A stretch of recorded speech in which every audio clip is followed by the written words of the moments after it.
निद मनीष अत्यंत जरूरी होता है। खाद्य जेतिकी शरीर पर आवश्यक ठीक सेतिकी निद मध्य आवश्यक। निद जदि पूरा न हो ताहले मनीषर शारीरिक और मानसिक स्तर में असुविधा होता है। तेबे आजिर समय सठिक निद हेबा अति कष्टकर होता है। सोशल मीडिया व्यवहार करी मनीष राति अधा जाए चई रहुछि। तेबे एभली परिस्थिति रे मनीष ठीक निदरे सोई पारि न थाए। तेबे सेथिपई बारंबार राति रे निद भांगी जाय थाए।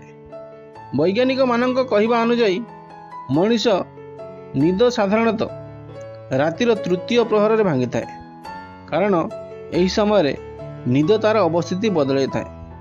तेबे जदि आपणक निद राति रे थरे थरे भांगी जाए तेबे यह प्राकृतिक होता है। किंतु जदि आपणक निद बारंबार एक विशेष समय रे भांगे तेबे यार अर्थ मध्य अछि। तेबे आज आमे से विषय रे कहिबाकू जाउछु। जदि एही विशेष समय रे आपणक निद भांगुची तेबे यार संकेत कौन, चलंतु जानिबा।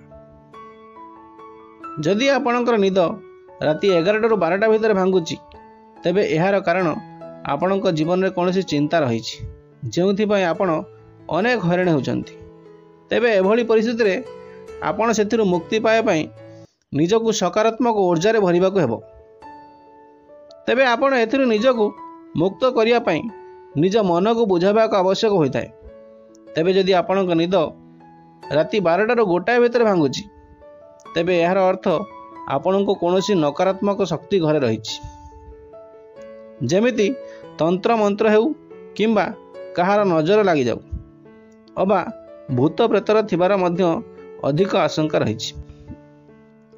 तेबे एभली परिस्थिति रे सतर्क रुहंतु आ कौनसी उपाय एहा पई निश्चित करंतु। रातिर 1 ରୁ 3टा जाए निद सबुठारु गभीर होता है। जदि एही समय रे आपणक निद भांगुची तेबे एहार कारण आपणक स्वास्थ्य होता है।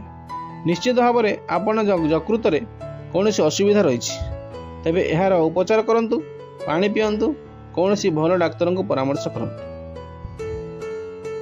तेबे यह व्यतीत यह मध्य एक संकेत होता है कि आपणक मन में किसी अकुहा कथा रही जाइछि, मन भांगी जाइछि। तेबे एभली परिस्थिति रे निजको बुझेबा सहित निजको आगको बढ़िबार प्रयास करंतु। जदि आपणक निद राति 3टा पाखापाखि भांगी जाउछि तेबे यार अर्थ आपणक पाखक कौनसी दैविक शक्तिर आगमन होछि। तेबे जदि आपणक निद 3टा ରୁ 5ଟା भितर भांगुची यार संकेत होई पारे कि आपणक फुसफुस रे कौनसी समस्या अछि। यह व्यतीत शास्त्र रे समय को अमृत बेल कहे। एही समय रे देवादेवींकर आगमन होता है। तेबे एही समय रे जदि बारंबार आपणक निद भांगुची तेबे यार अर्थ आपणक कौनसी अलौकिक शक्ति ऊर्जा प्रदान करुछि। तेबे आपणक पाखकू धन दौलत आसबार आशंका रही। यही समय उठिले भगवान को जप करंतु, शुभ होता है। जदि आपणक निद 5ଟା ରୁ 7ଟା भितर भांगुची तेबे यार अर्थ आपण बहुत अवहेलित होचंती, आपण बहुत अलसिया अछंती। यार प्रभाव खराब होई पारे, कारण शास्त्र लेखा अछि सूर्य देव आसीबा पूर्वरु उठी जिबा शुभ होता है। तेबे 5ଟା ରୁ 6ଟା मध्य भांगुथिबा निद भगवान को शरण पाई होता है। तेबे आपण एही समय उठी भगवान को जप करि परिबे, स्नान सारी पूजा करबा बहुत शुभ होता है। जदि हमारे वीडियो आपण मन भल लगी थाए ताले वीडियो को लाइक और चैनल को सब्सक्राइब कर दियंतु।